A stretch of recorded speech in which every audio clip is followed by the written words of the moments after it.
Hello दोस्तों, जितने भी स्टूडेंट बिहार बीएड में एडमिशन लेना चाहते हैं और अभी तक फर्स्ट लिस्ट, सेकंड लिस्ट या थर्ड मेरिट लिस्ट में उनका नाम नहीं आया है, कॉलेज नहीं मिला है और उनको अब बचे हुए सीटों पर उम्मीद लगाए वो लोग बैठे हैं कि शायद जो बची हुई सीटें हैं उन पर मुझे एडमिशन मिल जाए या फोर्थ लिस्ट में मुझे कॉलेज अलॉट हो जाए। ठीक है, तो दोस्तों अभी फोर्थ लिस्ट जारी नहीं हुआ है। फोर्थ लिस्ट जारी होने से पहले जो 5000 के तकरीबन सीट बची हुई है उनका डाटा ललित नारायण मिथिला यूनिवर्सिटी ने जारी कर दिया है कि कहां पर कितनी सीटें बची हुई हैं। आप लोग यहां पर देख सकते हो, ये पूरा मेरे पास तो लिस्ट है। खैर ये लिस्ट के हिसाब, लिस्ट के अकॉर्डिंग ही अखबार वालों ने को छापा है और यहां पर पूरी चीजें बताई गई है कि बीएड की कुल कितने 4465 सीटें रिक्त हैं, यानी ये फाइनल डाटा आया है। ठीक है, और 2 वर्षीय बीएड शिक्षा शास्त्री नए सत्र 2025-27 में नामांकन का तीसरा चरण संपन्न हो चुका है।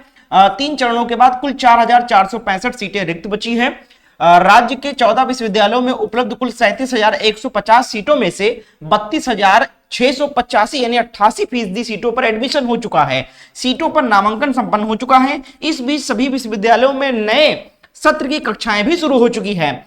रिक्त सीटों पर नामांकन के लिए चौथे चरण की घोषणा अभी नहीं की गई है। स्टेट नोडल पदाधिकारी प्रोफेसर अशोक कुमार मेहता ने बताया कि चौथे चरण की तिथियों की घोषणा 1 से 2 दिन के अंदर कर दी जाएगी। आज 22 तारीख है, यानी कि अब सैटरडे संडे, आज फ्राइडे है, सैटरडे संडे यानी कि मंडे को मान के आप लोग चलिए, यानी आज 22, 23, 24, 25 तारीख को आप मान के चलो कि आपका फोर्थ मेरिट लिस्ट आ जाएगा। 25 तारीख को फोर्थ मेरिट लिस्ट यहां पर जारी होने की उम्मीद जताई जा रही है, जैसा कि यहां पर प्रोफेसर ने बताया, जो नोडल अधिकारी हैं प्रोफेसर अशोक मेहता ने बताया कि 1 से 2 दिन के अंदर हम जारी कर देंगे। ठीक है, अब दोस्तों यहां पर देख सकते हो कि 3 चरणों के बाद 2 वर्षीय शिक्षा शास्त्री के और बीएड के कुल सीटों में से संचालन के जितने भी पाठ्यक्रम का संचालित कर रहे हैं उसमें से कमेश्वर सिंह दरभंगा संस्कृत विश्वविद्यालय है, जिसमें 100 सीटें हैं संस्कृत की, उस पर एडमिशन होता है, बाकी का बीएड होता है नॉर्मल। तो 2 वर्षीय बीएड में सर्वाधिक 92.4%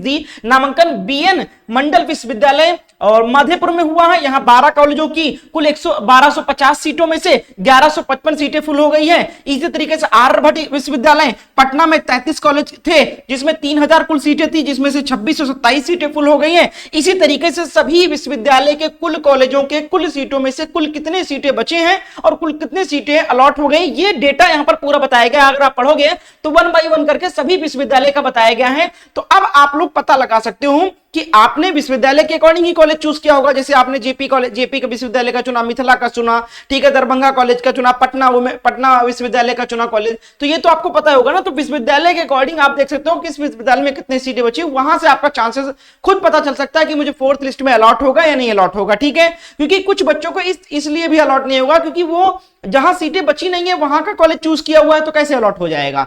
जहां सीटें बची हैं, अब लक बाई चांस वहां सीटें बची है, वही कॉलेज आपने चूज किया तो अलॉट होगा। लेकिन ऐसा नहीं है कि आपने वो कॉलेज ही नहीं चूज किया और जो कॉलेज चूज किया वहां सीटें नहीं है तो आपको जहां खाली है वहां दे दिया, ऐसा नहीं है, चॉइस बेस पे ही दिया जाता है। तो इसलिए पूरी लिस्ट आ चुकी है। अब आपको ऐसे में शायद नहीं समझ में आएगा, तो इससे आसान ये है कि आप मुझे इंस्टाग्राम पर मैसेज करके पूछ सकते हो कि सर मेरा 55 नंबर है, मैंने इस यूनिवर्सिटी का कॉलेज चूज किया था, क्या इस यूनिवर्सिटी में भी सीट बची है नहीं बची है इस कॉलेज में, इस यूनिवर्सिटी के कॉलेजों में, तो मैं आपको बता दूंगा। आप अपने मार्क्स बता देना कि सर 70 नंबर है, चांस है मिलने का, नहीं है सर 65 नंबर है, चांस है मिलने का, नहीं है। ठीक है, और जिस यूनिवर्सिटी का कॉलेज आपने चूज किया वो यूनिवर्सिटी का नाम बताकर पूछ लेना कि सर कॉलेज में सीटें यहां पर बची है नहीं बची है, तो मैं इंस्टाग्राम पर बता दूंगा। अब मेरे पास लिस्ट आ चुका है बिल्कुल अपडेटेड बची हुई सीटों का, तो इंस्टाग्राम पर फॉलो जरूर कर लेना और मैसेज कर देना। इसके साथ साथ अगर इस लिस्ट को आप डाउनलोड करना चाहते हो खुद देखने के लिए, तो उसके लिए इस ग्रुप को ज्वाइन कर लेना इंस्टाग्राम पर, माई स्टूडेंट ग्रुप, इसको ज्वाइन कर लोगे, यहां पर भेज दूंगा, आप खुद से भी देख सकते हो।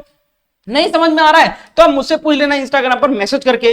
तो पूरी जानकारी आपको दे दिया। इसके साथ साथ अगर आपका एडमिशन नहीं होता है तो निराश मत होना, क्योंकि बहुत सारे बच्चे लगातार मुझे मैसेज करते हैं कि सर मेरा 40 नंबर है, बहुत पछतावा हो रहा है, पढ़ाई नहीं कर पाया, नंबर नहीं आए, सर साल बर्बाद हो रहा है, कुछ जुगाड़ बताइए, कोई ऐसा बताइए जिससे एडमिशन हो जाए। तो भैया वही विकल्प मैं आपको बता रहा हूं, बिहार में नहीं मिलेगा लेकिन अदर स्टेट में आपको अभी भी ऑप्शन है। जैसे हरियाणा में डायरेक्ट एडमिशन होता है बिना किसी एंट्रेंस एग्जाम के, और ये 100% जेन्युइन है, यूजीसी और एनसीटी से अप्रूव्ड रहेगा, और जितने भी कॉलेज है वो गवर्नमेंट गवर्नमेंट यूनिवर्सिटी से एफिलेटेड, हरियाणा गवर्नमेंट यूनिवर्सिटी से एफिलेटेड कॉलेज है और सारी फैसिलिटीज यहाँ पर आपको दी जा रही है, जैसे कि अटेंडिंग कॉलेज है, नॉन अटेंडिंग, यानी आप चाहो तो कॉलेज में जाकर क्लासेस भी कर सकते हो, नहीं घर बैठे करना चाहते हो वो भी अब सुविधा है। इजी फीस इंस्टॉलमेंट यानी कम, यानी कि थोड़ा थोड़ा फीस करके आप पूरा फीस जमा कर सकते हो और ये 100% एनसीटी से अप्रूव्ड कॉलेज मिलेंगे आपको। अधिक जानकारी के लिए एक बार इस नंबर पे कॉल कर लो, जानकारी ले लो कि क्या कैसे एडमिशन होगा, कितना पैसा लगेगा, कौन कौन से डॉक्यूमेंट लगेगा, तो इस नंबर पे आपको बताया जाएगा। तो एक बार कॉल जरूर कर लीजिएगा आप लोग, ठीक है।